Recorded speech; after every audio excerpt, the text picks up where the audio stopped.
There's been a huge jump in reports of sightings about mysterious flying objects, prompting airports to close and sparking state and federal investigations. The Biden administration largely brushed it all off as normal. Still, in recent years, the government has done a 180 on the topic of UFOs. After long denying them, they now admit they're a real thing. And now the Trump administration is promising more transparency. Will we finally learn the truth? Lisa Fletcher reports. There it is again. It's so close. Though we all now carry camera phones, the images and videos are still terrible, grainy, and hard to make out. That is a drone. Here, recent unexplained sightings of drones and groups of drones that have perplexed political leaders and worried many residents of East Coast states. There's a whole fleet of them. Look on the ASA. The Pentagon's multi-million-dollar video systems, these taken by Navy F-18s, aren't much better in terms of quality. What these sightings have in common is uncertainty. There's clearly something out there, but no one is sure what. It was back in the 1950s and 1960s when UFOs really became a thing. Just as the U.S. and Soviet Union were competing up in space and fighting the Cold War down on Earth. I knew it. This is an alien, and you guys are from some government agency trying to keep it under wraps. Our seeming obsession with the possibility of extraterrestrial intelligence spawning countless TV shows and movies. But in recent years, things have become serious with multiple congressional hearings. Late last year, John Kozlowski, the Pentagon's UFO chief, described what happened when a law enforcement officer saw a strange orb in the sky. He saw a blacker than black object. He said it was about the size of a Prius, 4 to 6 feet wide.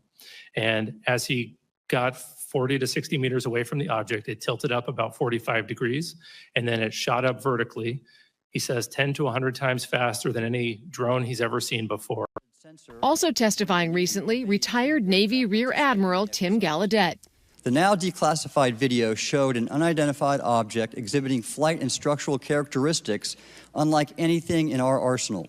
What he's describing are a series of encounters between Navy jets and unidentified objects captured on camera in 2015 off the U.S. East Coast, but only declassified in 2020. And this was a small orb-like object that was traveling at a relatively high rate of speed, but what was unique about it, it didn't have any control surfaces, there was no exhaust, and there was a formation of them. Did we try to intercept any of these? No, it's not really a good idea to try to shoot down something if you don't know what it is, but they were observed and reported.